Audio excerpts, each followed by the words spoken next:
Hi everybody, I'm Scott Allen Miller. Welcome back to Sam IT. Today we're going to do this big reveal. Did you know that you don't need Windows? This one may come as a shock to most of the market, and it doesn't apply to everyone, but it's something that's really important to get out there and say, because so often people don't believe this, they don't believe it could be even true, that it starts to affect how people behave in the market.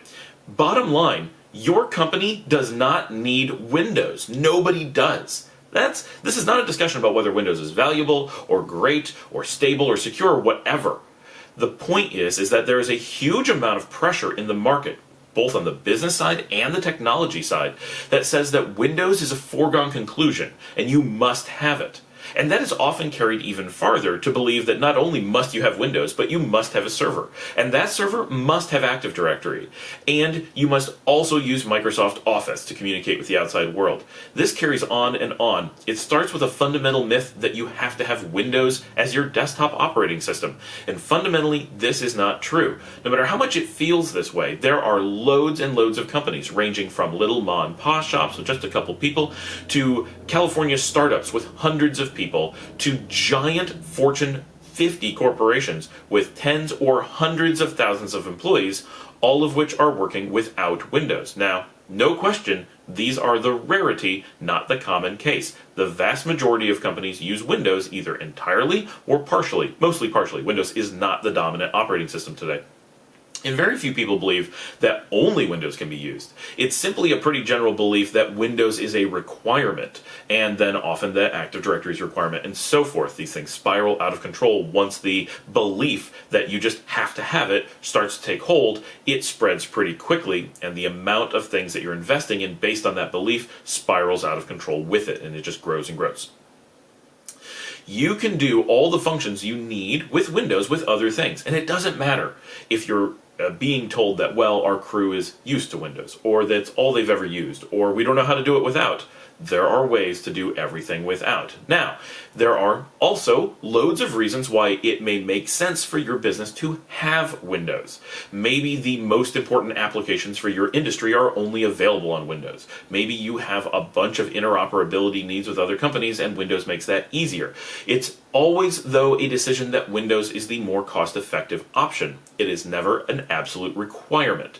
That's important to understand. Like most things in IT, we have to assess whether certain decisions make sense, and this just applies here as well. It's just that Windows is so dramatically useful that most people assume that this decision swings so far towards obviously you need Windows that they stop making the assessment.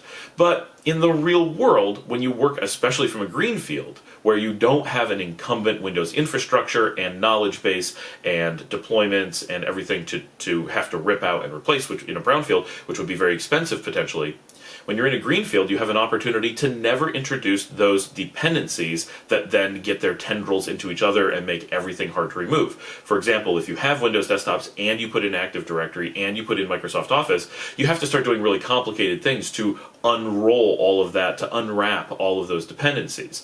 To get away from Windows, you would first have to get rid of the Active Directory requirement, but you'd need to get rid of Microsoft Office first. And moving from Microsoft Office to not Microsoft Office when you've already invested in Microsoft Office and you're still using Windows desktops is very difficult. Everyone is just like, well, I still have MS Office, I'll just go back to it because it's what I know, right?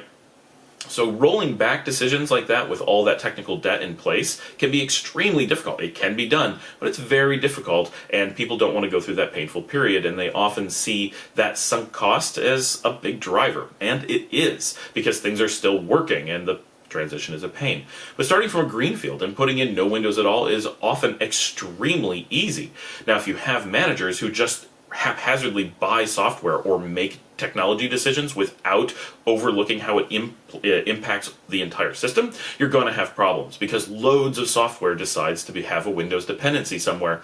And once you have Windows, you kind of end up with a licensing problem that makes you kind of want to move to Windows regardless, right? It only takes one workload using one server. It could be as simple as I need Windows DHCP. It could be as simple as I need Microsoft SQL Server. It doesn't matter. Any one dependency will generally create a requirement that you have Windows Server licensing, Windows CALs, volume licensing, and once you've gone down that path, it starts just steamrolling that, well, you've already paid for all these things, then something else might as well be used because you've already done it, and the amount of technical debt that is codependent just piles and piles and piles. But good design with buy-in from management from day one really takes care of a lot of these things very simply. And so you could easily be using things like Mac or Linux or BSD desktops with Linux or BSD servers, all of your applications running on them. You can often end up in environments that run completely from Chromebooks even. You may not even need fat operating systems on your end user systems. There's so many different options for software and ways to work. It may take some investigation if you're not used to it, and it's important to understand there are certainly businesses, even new ones, where Windows is the better choice. Just because it's better doesn't mean it's a requirement, and that's what we want to get across here, is that you have choices. Mac might be better for your environment. Linux might be better for your environment. It's worth at least taking a few minutes when you're in a greenfield situation at the very least to stop and say, do we actually have Windows dependencies before we get started, or are we going to introduce them a few days in and then have to live with that technical debt decision for years or decades to come? There's only one moment when it's really easy to make that change, and that's on day one. I've been lucky. I've a number of times in the last couple of years, I've managed to get into green fields that are either completely green and we were able to make decisions before anything was introduced, or they were nearly green fields and we were able to roll back some of those decisions pretty easily by introducing completely non-dependent third-party products for everything we did, and so pretty quickly the Windows dependencies became non-existent and we were able to roll back the Windows itself. By doing this, in my own experience, we've had great success with getting easier to maintain, lower cost systems with more capabilities and very little dependencies. We can always introduce Windows systems if they were to come up as a special need, but they basically never do because we're being careful from day one. There's a lot of power out there in having the options to do whatever is best for your products and support. I'm going to make some videos about some of those things to understand like what we've done and how we're managing some of those things to see what alternatives are out there. But what I want to get across in this video is simply that you have choices and that you should always do your careful analysis. And you should expect that Windows will be the right answer most of the time. Now, most of you don't go out and do lots of different businesses, so you only deal with your own. So what you will see this as, most likely your business needs Windows. It's above 50%. It's easily above 75%.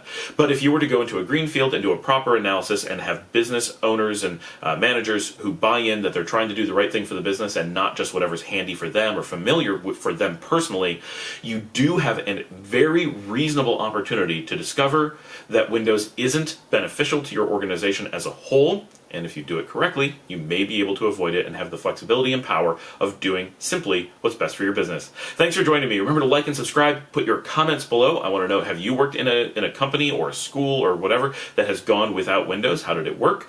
I've been lucky. I've been doing it for nearly 15 years. I've been involved with at least one organization or another that managed to go 100% without Windows. And so we have some really great success stories. And we've seen places that went the other way or went one way and then had to switch down the road.